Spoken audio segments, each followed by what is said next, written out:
we do with that stuff? Well, as I mentioned, there are these applications, and the applications allow you to bring in different rhythmic starts to your line, and they give you a guide as to how to resolve and how to practice the scale.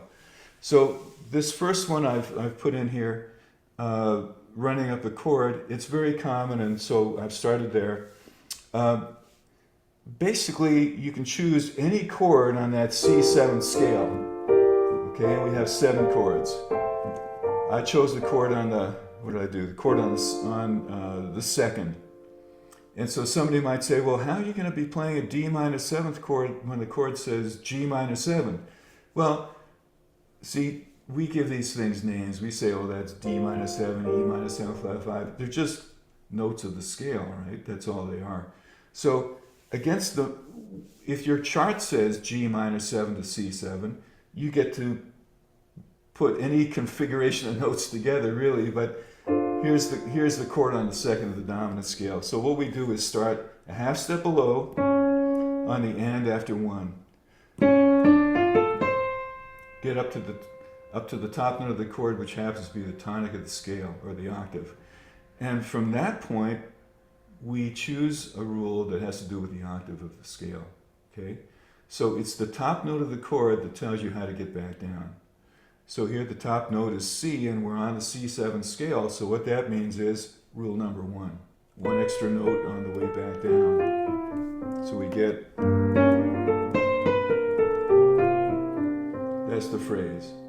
So automatically turns the scale into something a little more interesting.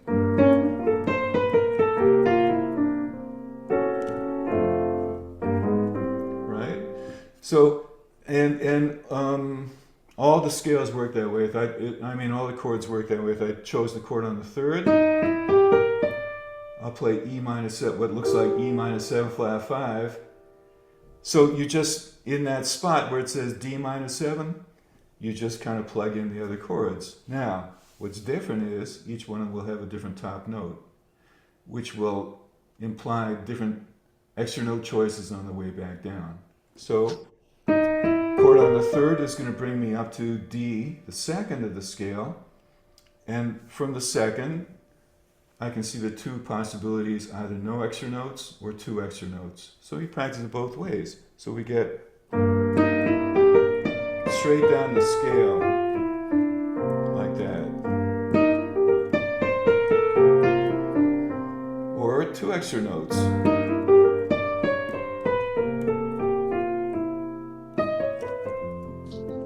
Right? So that's how you go about it. The bottom example on that page, I've got the chord on the 5th.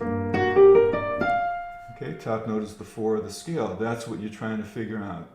You want to be locking in on the top note because that's going to tell you how to get back down in terms of extra notes. So, again, no extra notes or 2.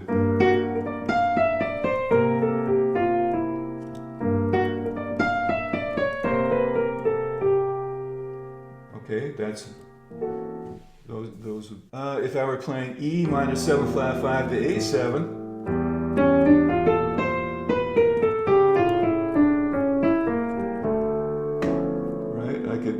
I took that first example up the chord on the 2nd.